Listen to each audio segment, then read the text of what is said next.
L. Rock, Leandro, estou te achando abatido hoje. Foi um golpe duro dessa gestão? Pode ser, cara. Eu não sei. Você tá me achando abatido? Pode ser, cara, pode ser. Quando acontecem essas coisas, o Luan, você me acompanha há muito tempo, né, cara? Cansa, né, velho? Cansa, né? É o que eu sempre falo com vocês. Quando acontece uma polêmica dessas, geralmente negativa, todos os produtores de conteúdo, de alguma forma, têm um benefício. Todos, inclusive eu.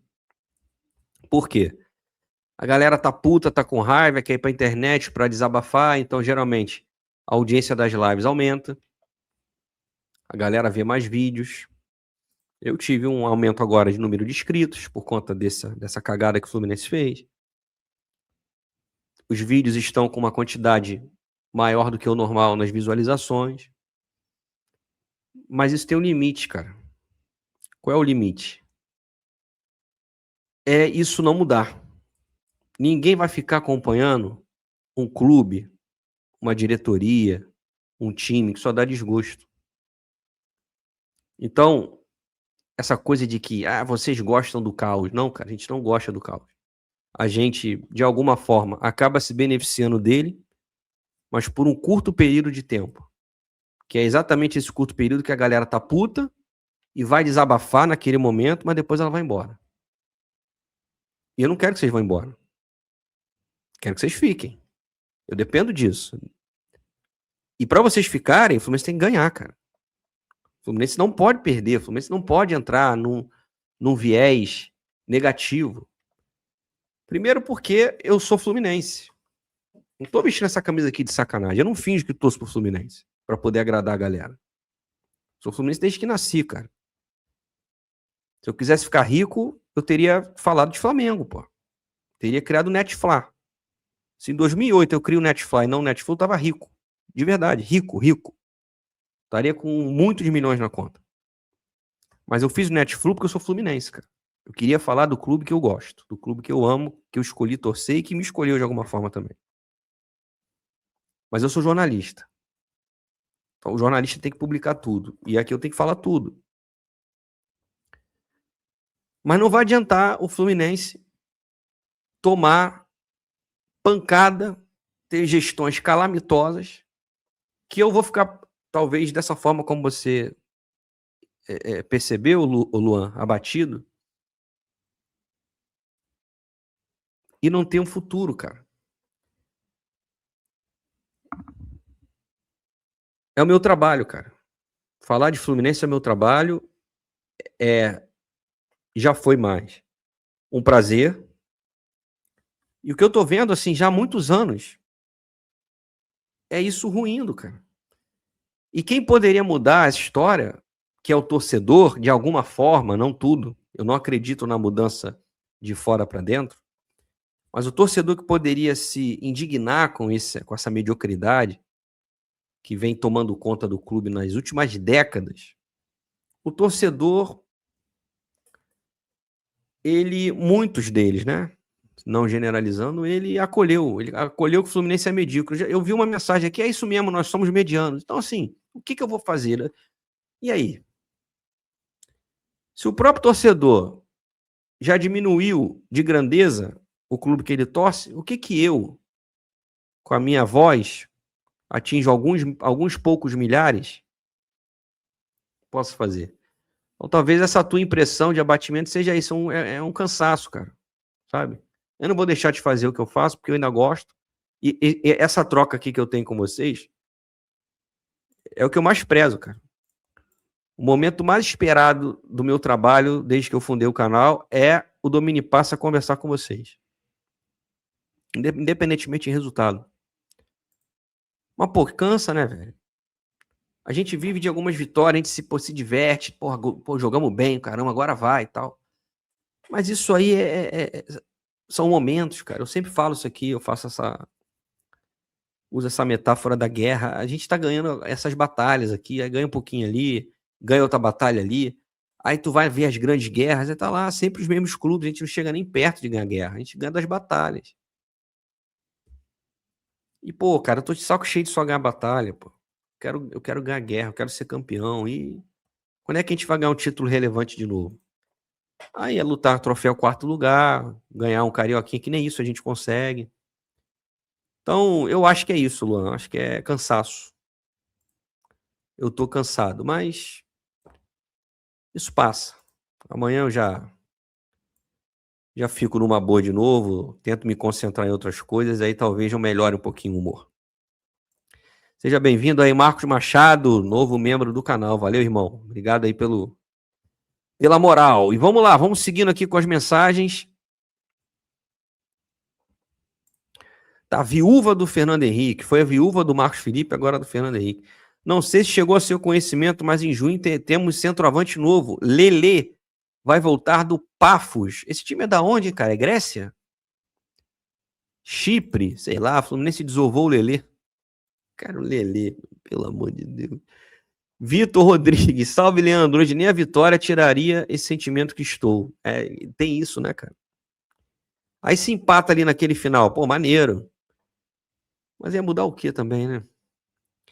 Uma mistura de raiva, tristeza, impotência, vergonha, incredulidade. Que nome seria isso? Se perder quarta, qual grau afeta? Cara, se perder quarta, eu diria que afeta a temporada, né? Ou se não, eu não digo nem perder, eu digo empatar. Se empatar, você já torna a classificação dramática. Porque pensa no seguinte: qual é a lógica? E vamos torcer para que a lógica não aconteça, né? E futebol, às vezes, ela some. A lógica é o Deportivo Laguaira não pontuar mais. Não é isso? Vamos botar aqui os jogos da Libertadores. A lógica é o Laguaira não pontuar mais. Certo? Então o Fluminense quarta-feira vai jogar com o Independente Rivadavia no Maracanã. É obrigação ganhar se quer se classificar de uma forma tranquila. Né? Mas vamos dizer que empate. Não vou nem falar que vai perder o jogo. Empatou. Né? E o Bolívar, na altitude de La Paz, joga com o Laguaira. O que vai acontecer? A tendência é que eles vençam. Então, se o Fluminense empatar, ele vai a 2, o Rivadavia 4 e o Bolívar 4. Aí depois, nós vamos enfrentar quem? Deixa eu lembrar aqui também, que eu não lembro de cabeça. É um jogo fora. É o Bolívar, né? Isso. Aí depois a gente joga com o Bolívar lá. O Fluminense, a sua reconhecida palmolescência em jogos na altitude, o normal é perder para o Bolívar. Então o Bolívar já iria a 7 e o Rivadavia joga em casa com o Laguaira. Também iria a 7. Então fecharia o turno. 7-7-2-1. Aí depois o Fluminense joga com Rivadavia fora de casa. E termina com o Bolívar e o Laguaira em casa, precisando vencer os 2 jogos. Então, o Fluminense pode aí, vamos dizer que empate com o Rivadavia, 3 pontos. Mas com 2 vitórias em casa, vai a 9. Cara, 9 pontos com 2 vitórias, a chance de classificar é pequena. Porque o Bolívar, fazendo o dever de casa, ele já conquista aí 9 pontos. Eu fiz a conta errada, né? Eu falei que se o Bolívar vencesse, iria 4. Não, o Bolívar iria 3. Eu considerei que ele empatou com o Rivadavia. Não. O Rivadavia iria 4, o Bolívar 3, Fluminense 2 e o Laguaira 1. Mas se o Bolívar ganhar todas em casa, é 9 com 3 vitórias. Se o Fluminense ganhar 2, empatando com o Rivadavia aqui e lá e perdendo para o Bolívar, que são resultados hoje normais, ele iria a 9 com 2 vitórias. E aí ficaria fora, porque o Rivadavia tem uma chance enorme de poder se classificar. Então, cara, esse jogo de quarta-feira, velho, se não ganhar, eu diria que compromete a temporada. Compromete de verdade a temporada.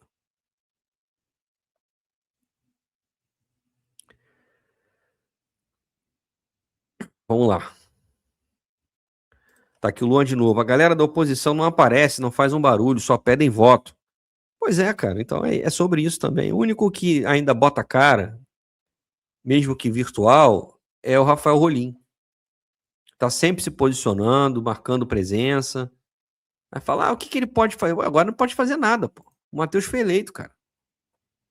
Não tem muito o que fazer, mas eu acho que ele pode se posicionar e já começar, desde já, algumas articulações. Imagino que ele possa fazer isso, mas é muito difícil, essa oposição é muito ruim mesmo. E é aquilo que eu sempre falo com vocês, né? E Luan é prova disso. Que o Fluminense tem uma oposição por ocasião.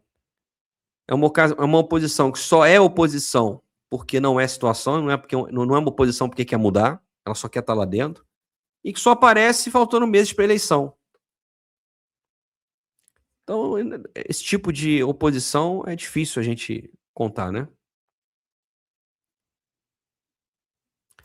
Olha, a viúva do Marcos Felipe quer tirar o Mano Menezes do Peru. Não, deixa ele lá, cara. Eu fico com dificuldade de pedir técnico com o Mário Bittencourt contratando, de verdade, cara. De verdade. Tenho muita dificuldade disso. Juliano MG, torcida tinha que cobrar igual time grande que é, direção, jogadores, treinador, todos acomodados, porque é muito fácil e tranquilo jogar no Fluminense. É verdade, é um clube sem cobrança. As organizadas sumiram, não estão preocupadas em cobrar nada. Já foi tempo que as organizadas do Fluminense se preocupavam com o clube e não com elas. As organizadas são empresas, tem CNPJ, e o negócio é fazer festa, é comemorar lá com a diretoria, nos eventos. Cobrança não tem. Obrigado, Marcos. Obrigado aí, cara. Seja muito bem-vindo. Valeu mesmo pelo prestígio, irmão.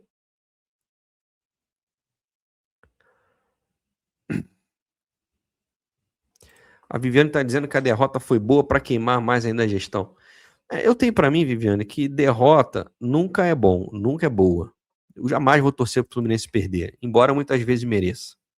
E reconhecendo que há derrotas que nos tornam maiores e há vitórias que nos apequenam. Mas eu ligar a televisão ou ir para o estádio, eu jamais vou torcer para o Fluminense perder, porque ali eu não tô vendo o Mário, não tô vendo o Matheus, tô vendo a camisa do Fluminense em campo, com jogadores, alguns que eu gosto, outros não, e faz parte. Mas se teve alguém que mereceu essa derrota, foi a diretoria, né? O problema é que é um problema complicado, né? Porque a alegria desses caras é a nossa alegria também. E a tristeza deles é a nossa. Mas faz parte. Não tem como torcer para perder. Mas que eles mereceram essa derrota, mereceram. Obrigado aí, Thiago, João, valeu pelo superchat, fera. Um presidente fantoche político gera danos institucionais irreversíveis. Abandonaram Xerém. Thiago de Moura, torcida Texas Flu. Exatamente, Thiago. Xerém tá sucateada. Nem título de base a gente ganha mais. O Sub-20 tá aí mal pra caramba. E parece ser um projeto, né? Sucatear Xerém. Tem a SAF aí pra poder passar. Só falta isso, né? Pra fechar a pá de cal. Aí é bom que avisa, né? Eu tenho meu canal aqui, eu faço outra coisa, falo de outras coisas que eu também gosto. Vou falar de música, vou falar de cinema, de série, de videogame, que são assuntos que eu me amarro também. Não sei se falaria tão bem quanto de futebol, mas são coisas que eu gosto. E cada um segue sua vida. É igual, olha o Botafogo aí. Tá lá a torcida se esgoelando. Adorou quando o Textor foi campeão, o Textor, papai. Agora tá lá o Textor aumentando a dívida do clube, fazendo um monte de merda. E o clube e a torcida fazer o quê? O clube tem dono. Tá aqui o Kleber de novo. A sensação de ter feito certo período sabático me entristece, pois significa que o Flu moribundo pós-23 continua a existir. Kleber, na realidade, o Flu moribundo, ele sempre já existe há muitos anos. Ele só teve um período ali, 22 e 23, de hiato. O Fluminense já é um zumbi já há muito tempo. Ele ganhou ali um pouco de fluido vital nesses 2 anos, né? Que a gente jogou muita bola em 22, 23 ainda mantendo um nível bom, sendo campeão. E voltamos ao que nós estávamos.